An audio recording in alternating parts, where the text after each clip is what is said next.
Hi, good morning. It's Lynne Huysamen here again.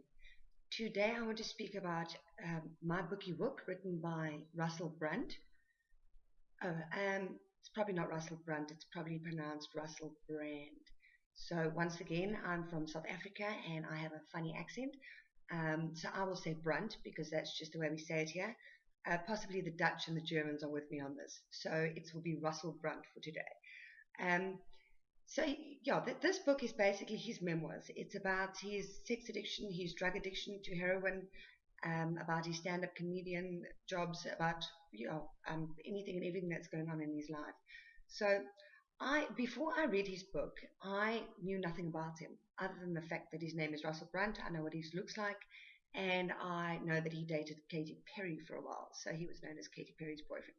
So other than that, I've never watched a movie or anything with him in it. I've never heard him speak, nothing. So I came across this book because basically I've got a lot of friends that are bookworms like me.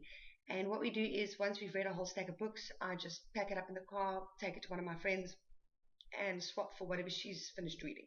So I can't remember where I came upon this book, but it was just in my house. And I wouldn't have looked at it twice, except for the fact that he's a drug addict and I'm a drug addict. So I really enjoy reading. Memoirs is not anything that autobiographies and stuff is not really my thing. But when it's a drug addict, I really enjoy it. So I started reading this book. So what did I like about this book? That'd probably be a lot easier and shorter to explain. Um, he was honest. He was brutally honest with a lot of things, and I think that is really, really nice. You could see how it really was. He didn't hide anything. So what did I not like? This is a lot more. Basically, he used vocabulary that I don't think people use in an everyday sort of way. They were big words. I didn't understand them. I didn't bother looking them up, and this made it difficult for me to understand exactly what he was saying. I don't think I'm a stupid person. Like I said, I read a lot, so it can't be normal to write like that, I don't think, or to read like that. And I'm sure other people probably struggled with it as well. His grammar and his sentence structure, it wasn't good.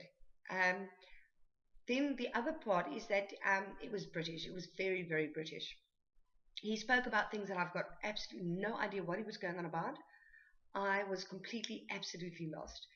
There were there were footnotes throughout the book, which explained what he was talking about, but I didn't want to kind of reference throughout a book to find out what someone's talking about. Basically, he targeted this book only for people living in Britain, for British people, and I think that kind of like knocks out the rest of the world.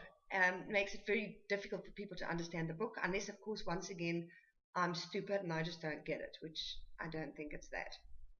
The other thing that I didn't like, which is very important here, and this also ties into what I did like, what I didn't like is he came across as being he glamorized things. He glamorized it, he glorified what he was doing. That to me is addict behavior. Um, we've all addicts have done really atrocious things, but when you come into recovery, we can still laugh about it. Don't get me wrong; it can be very, very humorous. Um, but you take the seriousness. Addiction is black and white. It really is. It's literally a matter of life and death. So, when I relate to use things that I've done in my active addiction, I might make it funny. We might laugh about it, but I'm not going to glorify it. I'm not going to glamorize it. That's what people do in active addiction. So, there's a way to say something like, oh, I was so drunk and I drove my car and it was like, man, I was completely wild, all of this. Or you can say, I drove my car, I was completely wrecked. I could have killed people. I could have killed myself. So there's a way to do things and there's a way not to do things. So this kind of makes me think, how much in recovery is this guy?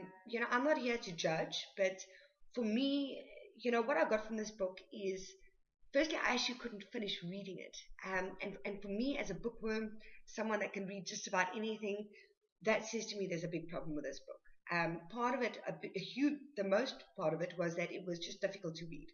I could read maybe 2 pages at once, at one time, and then I didn't even know what I'd read. I had to go reading through footnotes and trying to figure out what he's on about, what a word means. that for me is not enjoyable. And then the other part is I was left with this queasy and uneasy feeling in the pit of my stomach. And that was the way that he went about explaining things. It took me back to active addiction in a bad way, not in a good way, reminding me of where I've come from, and um, making me grateful for where I am today. It made me feel anxious and uneasy. So I didn't enjoy that, and I kind of feel bad. It's a strange feeling because I've done a lot of reviews on my websites, especially my Make Money Online website. I've reviewed a lot of things, a lot of scams, and I've trashed these places and being really brutally honest, and I felt absolutely nothing because it was a bad product or whatever. So my opinion is this book it's a bad product in every aspect I can look at it. But it was, I feel bad. He's a fellow addict, so I felt this kind of feeling of guilt, kind of giving him a bad review. But the other side of it is, if you look at addicts, the way that they behave, they play the victim very much. And it makes people feel sorry for them. So maybe that's what's going on here. Maybe he's in active addiction and I'm falling for it, and he's the victim and I feel bad for him. So I don't know what it is. The other thing that's confusing is I looked up on Amazon what all people are saying and what the reviews there were.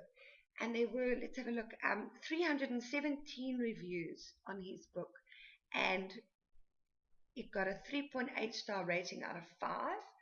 Most people said it was a really, really great book. They loved his sense of humor. They loved his writing style. And I thought, what? It was atrocious. So I suppose different strokes for different folks. There were a lot of people that said that they like him, they like his sense of humor when they've seen him in movies and his stand-up comedy skits and stuff. And they read the book and they hated it. So yeah, I suppose everyone's got their own opinion on how it goes. What I did do after trying to read this book is I went onto YouTube and I went and I watched half of one of his videos, and it was mildly amusing. It was the one about Renee Zellweger's face. I did have a couple of snorts of laughter here and there. It wasn't quite my thing, but he's not an unlikable chap. Some of his stuff was quite funny. Maybe go watch the video.